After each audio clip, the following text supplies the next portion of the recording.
Hi viewers, welcome to our channel. ఈ మధ్య social మీడియాలో సినీ సెలబ్రిటీల పైన ఆన్లైన్ అబ్యూసింగ్ అనేది చాలా కామన్ గా చూస్తున్నాం. చాలా మంది సినీ సెలబ్రిటీలు దీనికి బాధకు గురవుతున్నారు, కంప్లైంట్లు చేస్తున్నారు, వాళ్ళ ఎక్స్ప్రెస్ చేస్తూ సోషల్ మీడియాలో పెడుతూ ఉన్నారు. సో ఇప్పుడు లావణ్య త్రిపాఠి గారు కూడా ఆన్లైన్ అబ్యూసింగ్ కు గురైనట్టుగా పోలీస్ స్టేషన్ లో కంప్లైంట్ కూడా ఇవ్వడం జరిగింది. మరి ఎవరు చేశారు, ఎందుకు చేశారు, ఈ విధంగా సినీ సెలబ్రిటీల మీద ఆన్లైన్ అబ్యూసింగ్ పెరిగిపోవడాన్ని ఏ విధంగా చూడొచ్చు? ఇప్పుడు దీనికి సంబంధించి డిస్కస్ చేయడానికి ప్రజెంట్ మనతో పాటు సీనియర్ జర్నలిస్ట్ దుర్గా వర్లమణి గారు ఉన్నారు. వాళ్ళని తెలుసుకునే ప్రయత్నం చేద్దాం. నమస్కారం మేడం. నమస్తే అండి.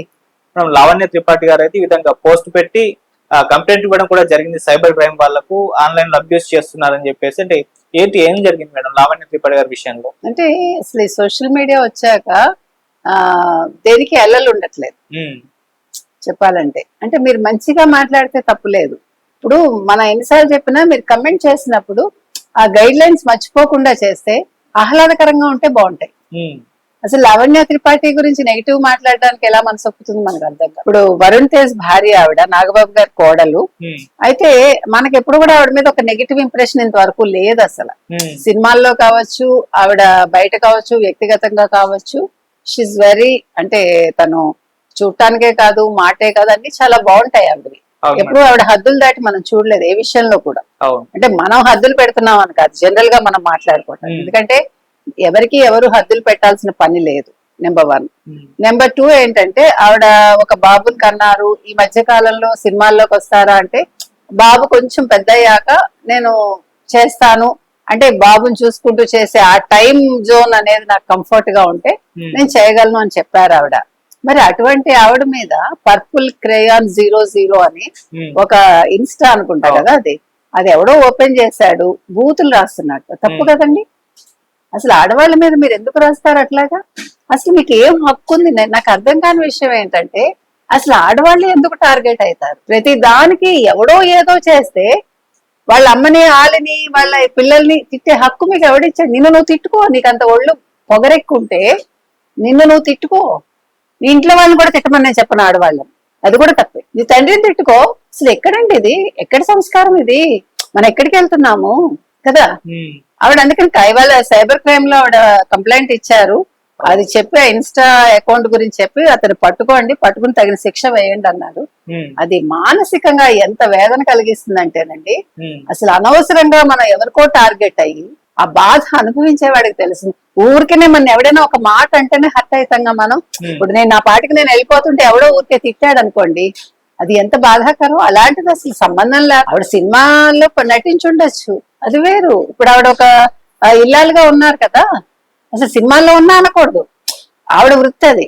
కాబట్టి ఇది ఎవరైతే చేశారో వీళ్ళకి పట్టుకుని, మొన్న కూడా రేవంత్ రెడ్డి గారు చెప్పారు విమెన్స్ డే రోజు, ఈ సోషల్ మీడియాకి ఏదైనా ఒక గైడ్ లైన్స్ పెట్టాలని చూస్తున్నాము అని అన్నట్టుగా. చూడాలి, పెడితే బాగుంటుంది. ఎందుకంటే పత్రికలకిను టీవీ ఛానల్స్ కి ఉన్నప్పుడు సోషల్ మీడియాకి చాలా అవసరం అండి. ముఖ్యంగా ఓన్లీ సైబర్ క్రైమ్ కే మనం వెళ్ళి కంప్లైంట్ చేయడం జరుగుతోంది.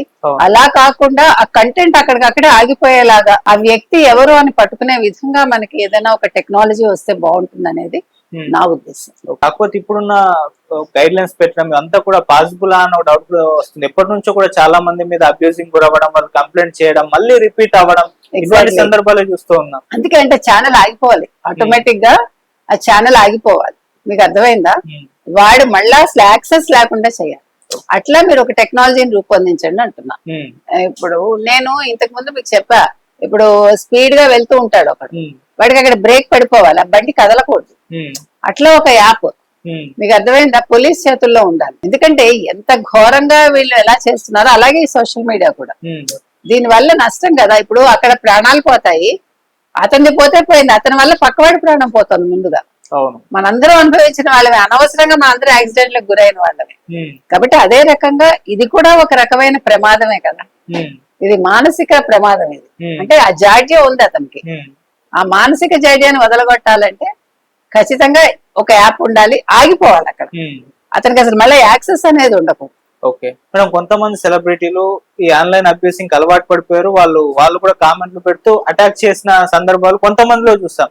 ఇంకొంతమంది ఈ విధంగా లావణ్య త్రిపాఠి గారు కంప్లైంట్ చేయడం చేస్తాం. అంటే అబ్యూజింగ్ కూడా అలవాటు అయిపోయి ఇక దీన్ని ఫేస్ చేయడం మీద ఆగదు అని చెప్పేసి వాళ్ళు భావించి ఫైట్ చేస్తున్న సందర్భాలు కూడా చూస్తున్నాం. ఎలా చూడొచ్చు అంటున్నాం ఈ రెండు? అంటే మనం దానికి ఎడిక్ట్ అవ్వకూడదండి. ఉమ్, ఇప్పుడు వాడెవడో తిట్టాడు కాబట్టి నేను కూడా ఏదో ముళ్ళుని ముళ్ళుతోటే తీస్తాను, బూతుని బూతుతోటే తీస్తానంటే ఉమ్, మనని మనం తక్కువ చేసుకోవటమే కదా.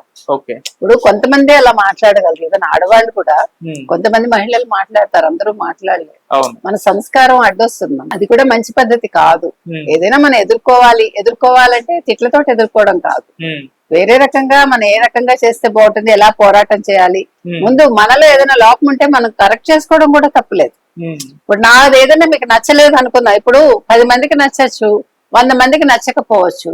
అప్పుడు నేను ఒక్కసారి నన్ను నేను పరికించుకుని ఒకవేళ అది బాగలేతే కరెక్ట్ చేసుకున్నా తప్పులేదు. ఉమ్, బూతులు వేరు, నేను కరెక్షన్ గురించి మాట్లాడుతాను. ఉమ్, కాబట్టి వాళ్ళు వెళ్ళిన మార్గంలో నేను వెళ్లకుండా వాళ్ళని మంచి మార్గంలోకి ఎలా తీసుకురావాలని ఆలోచిస్తే బాగుంటుంది. మనం ఈ మధ్య ఢిల్లీ కోర్టుకు వెళ్ళేసి కొన్ని పర్మిషన్లు కూడా తెచ్చుకోవడం చూసాం. నాగార్జున గారు వెళ్ళారు, చిరంజీవి గారు వెళ్ళారు, అటువంటి జూనియర్ ఎన్టీఆర్ వెళ్ళారు, చాలా మంది వెళ్ళారు. కానీ అది ఇబ్బంది కదండి. ఇప్పుడు నా మొహం పెట్టేసి మీరు అసహ్యకరమైన యాక్షన్స్ అన్ని పెడితే అది ఎంత వేదన, అదే చెప్తున్నా. మగవాళ్ళకైనా ఇబ్బంది, ఇప్పుడే ఆడవాళ్లే కాదు, దీనికి గురవుతున్న వాళ్ళు both men and women, especially heroines. కాబట్టి దీనికి ఏదైనా ఒక శాశ్వత పరిష్కారం ఈవెన్ కేంద్రం కూడా ఆలోచించాలి. ఇది రాష్ట్రాల పరిధిలోనే కాదు, రాష్ట్రాలు ఆలోచించాలి, కేంద్రం ఆలోచించాలి. మరి ఏ రకంగా దీనికి సాల్వేషన్ తీసుకొస్తారు అనేది కూడా చూడాలి. దీంట్లో గుడ్ న్యూస్ మేడం, రీసెంట్ గా చూసాం 16 ఏళ్ల కంటే తక్కువ వయసున్న వాళ్ళకు సోషల్ మీడియా బ్యాన్ కర్ణాటకలో పెట్టారు. ఇప్పుడు చంద్రబాబు నాయుడు గారు కూడా అమలు చేస్తున్నారు. సో ఇది ఒక మంచి న్యూస్.